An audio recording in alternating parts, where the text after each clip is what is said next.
बम बम बोले दोस्तों।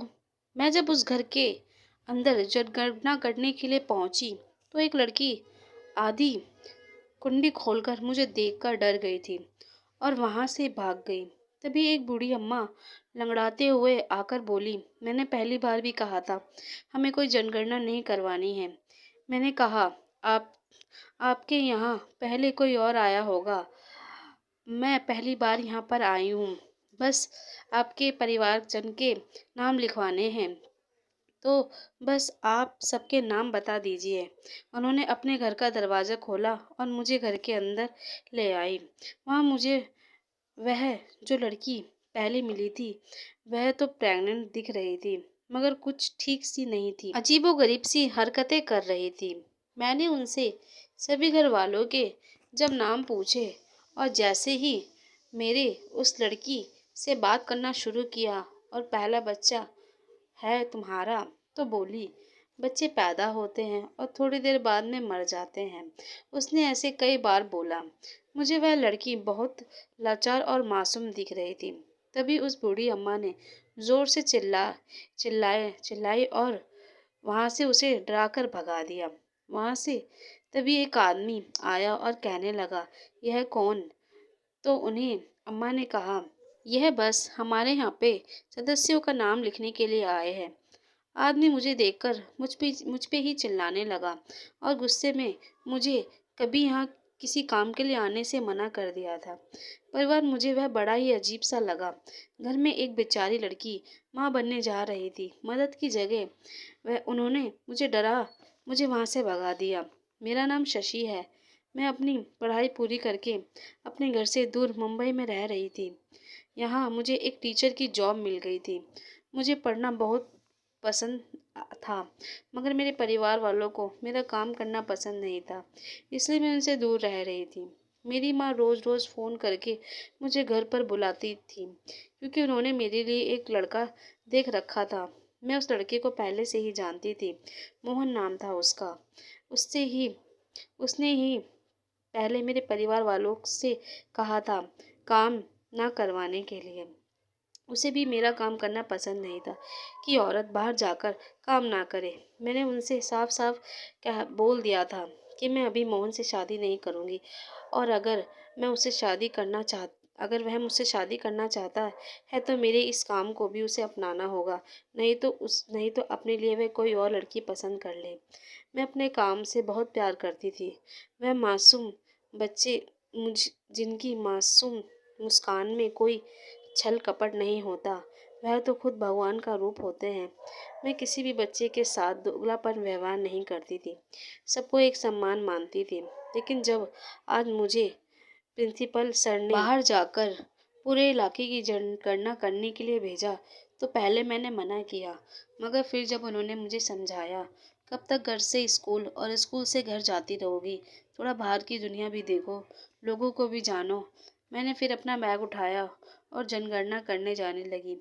सारे घर की जनगणना मैंने कर ली थी। तभी एक स्कूल की टीचर आकर बोली, मेरा भी काम हो गया, मगर एक घर है मेरे इलाके में जहाँ मैं जाना नहीं चाहती, क्या तुम मेरी जगह चली जाओगी? मैंने कहा, क्या बात है, तुम भी तो जा सकती हो। बोली, हाँ मैं जाना तो चाहती हूँ, मगर वहाँ के लोग मुझे कुछ ठीक नहीं लगते। जब भी कुछ पूछने के लिए जाती हूँ तो भगा देते हैं। तुम बातचीत करने में काफ़ी अच्छी हो, तो तुम उनसे आसानी से उनके नाम पता कर सकती हो। प्लीज़ मेरे लिए चली जाओ। मैंने उनकी जब हालत देखी तो मैं खुद सोच में पड़ गई। ऐसा कौन सा घर है, अब तो वहाँ जाकर ही जाना ही पड़ेगा। सच कह रही थी वह टीचर। मैंने जब उस घर में आकर देखा तो सब लोग मुझे पागल लग रहे थे। बस बार बार उस लड़की का ही ध्यान आ रहा था। वह कैसे उस घर में रह रही होगी। अब तो एक एक बार जाकर और पता करना ही होगा, कहीं उसके साथ कुछ गलत तो नहीं हो रहा उस घर में। पता नहीं क्यों मुझे उस लड़की का बार बार ध्यान आ रहा था। उसका ख्याल मेरे दिमाग से जा ही नहीं रहा था। मैंने फिर पक्का मन किया और उसके घर के तरफ निकल पड़ी। मेरी तरफ तभी मेरे फ़ोन पर एक मैसेज आया, मोहन यहाँ आ रहा है मुझे लेने के लिए।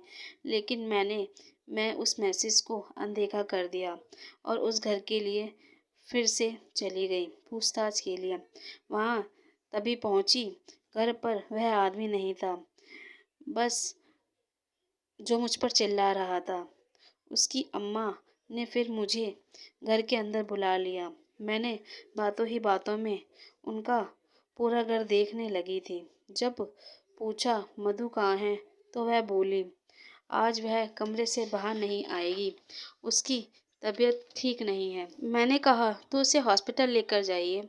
वह अम्मा बात काटते हुए बोली आपका जो काम था हो गया, तो प्लीज़ आप यहाँ से चले जाइए, मेरा बेटा आता ही होगा। उसके बेटे का नाम सुनते ही मैं डर गई और वापस घर के बाहर आने लगी। बाहर आकर देखा तो बहुत तेज बारिश होने लगी थी। मैं अंदर जाकर देखा तो अम्मा का बेटा रघुवीर वहीं खटिया पर बैठा हुआ था, मगर कब वह अंदर आया। मैं थोड़ी सोच में थी। मैंने अम्मा से पूछा थोड़ी देर के लिए मैं यहाँ रुक सकती हूँ, बाहर काफ़ी बारिश हो रही है। रघुवीर तो मुझे घूरता ही देख रहा था। उन्होंने हाथ हिलाते हुए रघुवीर को अंदर भेज दिया और बोली हाँ ठीक है। मैं ऐसे ही वहाँ काफ़ी देर तक बैठी रही, मगर बारिश रुकने का नाम ही नहीं ले रही थी। रात होने को आई थी, मगर बारिश तो जैसे आज रुकेगी ही नहीं। उन्हीं अम्मा ने कहा आज रात तुम यहीं पर रुक जाओ, अपने घर पर फ़ोन करके बता दो। मगर मुझे मगर मुझे कहाँ पता था यह रात मेरी ज़िंदगी की में तूफान लेकर आएगी। फ़ोन का नेटवर्क नहीं आ रहे थे, किसी को भी नहीं पता था कि मैं यहाँ पर हूँ, बस मेरी स्कूल की टीचर को ही पता था। मैं तो कल की सुबह का ही इंतज़ार कर रही थी। रात के 2:30 बज चुके थे, मगर मुझे नींद नहीं आ रही थी, क्योंकि मधु इस घर में मुझे एक बार भी नज़र नहीं आई थी। मैं उसी के बारे में सोच रही थी कि तभी ज़ोर से आवाज़ आई। मैं तुरंत उठ खड़ी हुई और धीरे धीरे उस आवाज़ का पीछा करने लगी। सीढ़ी के पास एक कमरा था, उसके पास एक जाली लगी हुई थी। मैंने उसमें से झाँक कर देखा तो रघुवीर मधु खड़े होकर एक ही दिशा में देखे जा रहे थे और रघुवीर उसके पीछे से संभोग कर रहा था। वो आदमी उसके साथ गलत काम रहा था। मधु को तो जैसे कुछ पता ही नहीं था। वो तो कुछ कर भी नहीं, कुछ चीख चिल्ला भी नहीं रही थी, बस टेढ़ी होकर खड़ी हुई थी। वह प्रेग्नेंट थी, ऊपर से अधेड़ उम्र का आदमी उसके साथ न जाने कब से यह काम करता आ रहा था। वह इंसान के रूप में शैतान बन चुका था, जो एक पागल लड़की के साथ न जाने कब से यह काम कर रहा होगा। उसे देखकर मैं शॉक हो गई थी। पीछे से उस बूढ़ी अम्मा ने मुझे खिड़की से देखते हुए देख लिया और रघुवीर को आवाज़ लगाई और तुरंत रघुवीर कमरे से बाहर निकलकर मुझे पकड़ लिया। बूढ़ी अम्मा भी उसका साथ दे रही थी। रघुवीर ने मेरा मुंह पर पट्टी बांध दी और मुझे एक कमरे में बंद कर दिया और बोला इसका तो कल सफाया कर देंगे। चल अभी मधु, अभी मेरा मन नहीं भरा है। उसने एक काल कोठरी में मुझे बंद कर दिया था। मैं बहुत डर गई थी। यहाँ से कैसे निकलूं, कैसे अपने आप को और उस बेचारी मधु को बचाऊं। थोड़ी देर में वैसे भी सुबह होने वाली थी। अपने आप को कैसे बचाऊं इस शैतान से, चंगुल से। 1 घंटे में सुबह हो जाएगी, फिर ना जाने वो मेरे साथ क्या करेगा। तभी चुपके से मधु हल्की सी किवाड़ खोलकर कमरे में आ गई। मैंने उसे बड़ी मुश्किल से अपने पास बुलाया। वह एक तेल की बोतल भी लाई। मैंने उससे पूछा तुम यहाँ कैसे आई, तो वह बोली ये मेरा ही घर है। वो मेरे पापा हैं और उनकी माँ मेरी दादी है। उन्होंने मेरी मम्मी के साथ भी ऐसा ही किया था और उन्हें मार डाला। मैं समझ नहीं पा रही थी रघुवीर अपनी ही बेटी के साथ गलत काम करता था। कोई इतना हैवान कैसे हो सकता है। मधु बचपन से अभी तक इस जेल में ही रह रही थी, इसलिए उसके अंदर अभी दिमाग बच्चा बच्चा ही था। मधु फिर से वहाँ से जाने लगी। उसे रघुवीर का इतना खौफ था, मगर वह दरवाज़ा खुला छोड़कर गई थी। वो भी मुझे इस हालत में नहीं देखना चाहती थी। मैंने तेल की बोतल से अपने हाथ खोल लिए थे और बाहर भागने का रास्ता देखने लगी। वहाँ की तरफ मुझे एक गुफा सी दिखी। धीरे धीरे मैं बाहर निकल आई थी कि मोहन मुझे रघुवीर के पास दिखा। वह मेरी पूछताछ कर रहा था। पुलिस भी उसके साथ थी।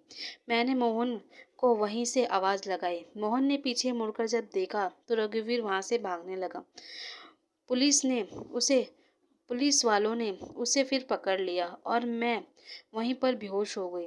2 दिन बाद मुझे होश आया।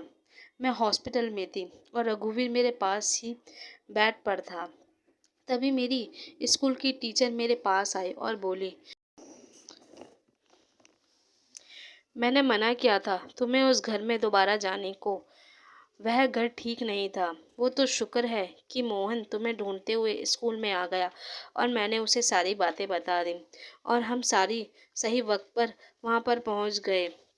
नहीं तो पता नहीं वह तुम्हारे क्या हाल करता। मैंने कहा, अगर मैं नहीं जाती तो बेचारी मधु न जाने कब से इस जेल में थी और आगे भी इस जेल में पड़ी रहती और एक दिन मर जाती और वह शैतान पता नहीं किसी और लड़की को ले आता और ऐसे ही सिलसिला चलता रहता।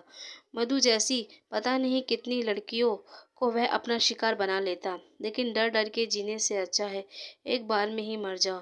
तुमने डर के मारे कुछ नहीं किया और मैंने डर को हरा कर आ गई। तभी मोहन मेरे पास आकर मुझसे माफ़ी मांगने लगा। मेरा पूरा परिवार वहाँ था। तभी पुलिस मेरे पास आकर कहने लगी, आपने एक बहादुरी का काम किया है जो इस बेचारी को उस शैतान के मुंह से निकाल दिया। उसने 9 बार इसके बच्चे को पैदा किया, मगर वह हैवान बच्चे पैदा होते ही उसे मार देता था। उसकी वह अम्मा भी पागल थी। दोनों पागलों ने इस ठीक लड़की को पागल बना दिया था। अगर मधु ठीक हो जाती है तो हम इसे आश्रम भेज देंगे। तभी मोहन बोला, नहीं, इसे आश्रम नहीं, एक घर की ज़रूरत है और मैं इसे घर दूंगा। जब मैंने शशि तुम्हारी बहादुरी देखी तो मुझे अपने आप पर शर्म आने लगी। मैं एक लड़की से शादी कर कर उसे गुलाम बनाना चाहता था, वो भी बस अपनी कुछ ज़रूरतों के लिए। मेरे पत्नी सिर्फ मुझ पर ही ध्यान दे, मेरे लिए हमेशा तैयार रहे। पर तुमने मेरी सोच को बदल दिया है। मैं मधु से शादी करना चाहता हूँ, अगर तुम हाँ बोल दो, और उसके बच्चे को भी अपना नाम देना चाहता हूँ। मैं मोहन की बातें सुनकर और खुश हो गई थी। शायद बेचारी मधु को पता नहीं कब से इस नरक में जी रही थी। आज उसे आज़ादी मिली थी और सही परिवार भी। मैंने मोहन और मधु की शादी करवा दी और मैं वापस अपने स्कूल की पढ़ाई में लग गई। मगर इस बार मेरा पूरा परिवार मेरे साथ था। अगर आप मेरे चैनल पर नए हैं तो प्लीज़ मेरे चैनल को सब्सक्राइब कर लीजिएगा। बेल आइकन को दबाना मत भूलिएगा ताकि अगली आने वाली कहानी आपको मेरी मिल जाए। कमेंट करके ज़रूर बताइएगा आपको मेरी कहानी कैसी लगी। मैंने तो आपसे विदा लेती हूँ, फिर मिलूँगी अगली कहानी में। इसी तरह मेरी कहानी से जुड़े रहिएगा। धन्यवाद।